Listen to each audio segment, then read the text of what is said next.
আজ আমি আবার হাজির হয়েছি আপনাদের সামনে একটি নতুন ভিডিও নিয়ে। আজ আমি আপনাদেরকে দেখাবো কিভাবে ইনভার্টার ওভেনকে নন ইনভার্টারে কনভার্ট করতে হয়। তো আমরা সবাই জানি inverter oven self diagnosis system. তো ইনভার্টার বোর্ড যখন আমরা বাদ দিব, ট্রান্সফরমার ফিটিং করব, তখন ডাটা কানেকশন গ্যাপ পড়ে যায়। এই জন্য একটা ডাটা কানেকশন সার্কিট তৈরি করতে হবে। আজ আমি আপনাদেরকে দেখাবো কিভাবে ডাটা কানেকশন সার্কিট তৈরি করবেন। তো আর ভিডিওটা দেখতে যদি একটু কষ্ট হয়, সবাই একটু জুম করে বড় করে দেখবেন। ডাটা কানেকশন সার্কিট তৈরির জন্য আমাদের 4টি ইলেকট্রনিক্স কম্পোনেন্ট লাগবে।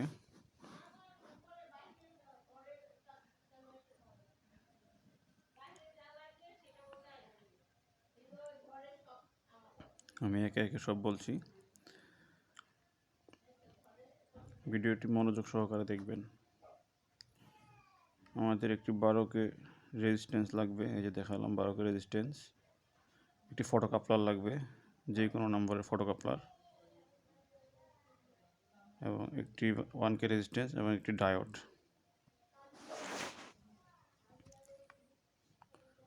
দেখেন কিভাবে সার্কিটটি তৈরি করতে হয় আমি দেখাচ্ছি। এই ফটো কাপলারের পজিটিভ পিনে মাথায় আমি ডায়োডের পজিটিভ পিন লাগিয়ে দিব। দেখেন ডায়োডের পজিটিভ পিন এবং ফটো কাপলারের পজিটিভ পিন, মানে নসের মাথায় ডায়োডটির পজিটিভ লাগিয়ে দিলাম।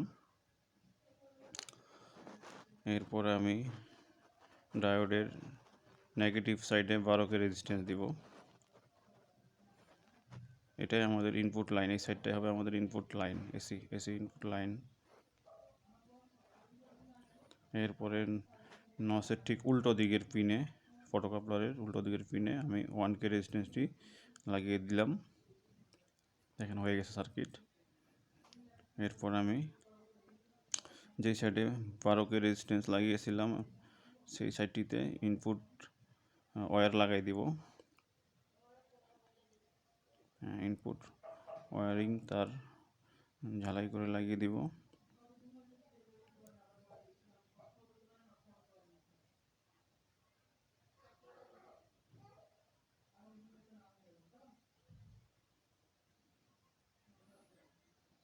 এরপর এই সার্কিটটির আউটপুট সাইডে আমাদেরকে 3টা কানেকশন তার লাগাইতে হবে। যেহেতু ডাটা কানেকশন তার 3টি, সেহেতু 3টা তার আমাদেরকে লাগাইতে হবে। দেখেন 1K রেজিস্ট্যান্সের ঠিক শেষ মাথায় একটি তার লাগিয়ে দিলাম।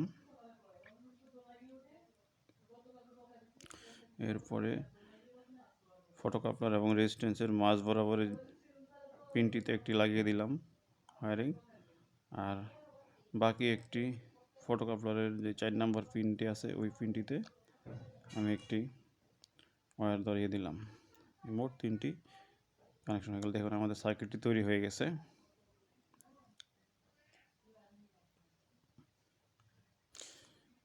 এরপর এটিকে আমি একটি প্লাস্টিকের বক্সের ভিতরে বসিয়ে সার্কিটটিকে আমি নেগেটিভ পজিটিভ আঠা দিয়ে নেগেটিভ পজিটিভ গ্লু দিয়ে সিল করে দেব। নেগেটিভ পজিটিভ গ্লু দিয়ে সিল করে দেব। এই দেখেন আমরা চলে আসলাম টেকনিশিয়ান বাইটির দোকানে ওই ডাটা কানেকশন সার্কিটটি লাগানোর জন্য। তো এই যে ওভেনের ভিতরে এই সার্কিটটাই থাকে মূলত ইনভার্টার ওভেনের ভিতরে, ইনভার্টার বোর্ড হিসাবে ওইটাই কাজ করে। ওটাই আমাদের ইনভার্টার সার্কিট এখানে ছিল। এটা নষ্ট হয়ে গেছে, এই সার্কিটটি জ্বলে গেছে, এটা আমরা বাদ দিয়ে দেব। ড্যামেজ হওয়ার কারণে এটা আমরা বাদ দিয়ে দেবো। যেহেতু এই সার্কিট রিপেয়ার করলে আবার ডিস্টার্ব করে ঘন ঘন, এই জন্য আমরা এটা বাদ দিয়ে দেবো। এটা বাদ দিয়ে আমরা ট্রান্সফরমার লাগিয়ে করে দেবো। ট্রান্সফরমার লাগিয়ে কাজ করলে অনেক দিন লংজিভিটি পাওয়া যায়।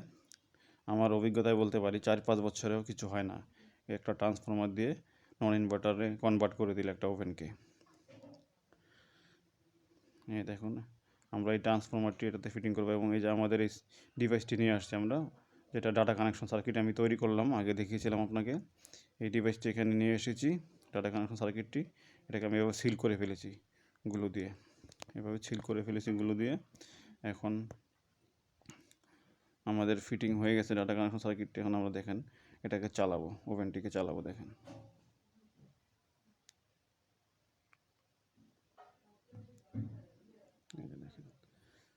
দেখেন চালু হয়ে গেছে। দেখেন মিনিট কমতেছে, ওভেনটি চলতেছে। দেখেন এই যে আমাদের ডিভাইসটি লাগানো আছে।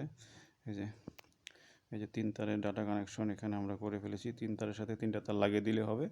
আপনি কানেকশন ম্যাচ করার জন্য চাইলে ঘুরিয়ে লাগিয়ে চেঞ্জ করে দেখতে পারবেন। কানেকশন ঘুরিয়ে লাগাইলেও সমস্যা হবে না, যে কোনো তার ঘুরিয়ে লাগাইতে পারবেন আউটপুটের। এই দেখেন এম্পিয়ার নিচ্ছে 5.35, অর্থাৎ সব কিছু এখন অ্যাক্টিভ আছে। আর এই সার্কিটটির যদি ওয়ারিং ডায়াগ্রাম কারো লাগে, চিত্র সহকারে ওয়ারিং ডায়াগ্রাম, তাহলে আমাকে কমেন্ট বক্সে কমেন্ট করবেন, আমি আপনাদের মেসেঞ্জারে দিয়ে দিব।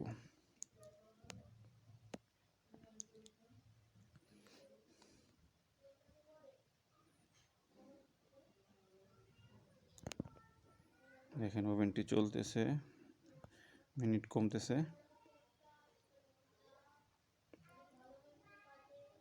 এই 0 হয়ে গেছে মিনিট। এখন দেখুন আমরা বের করলাম পানি, দেখুন কি গরম হয়েছে। 1 মিনিট দেখেন অনেক গরম হয়ে গেছে।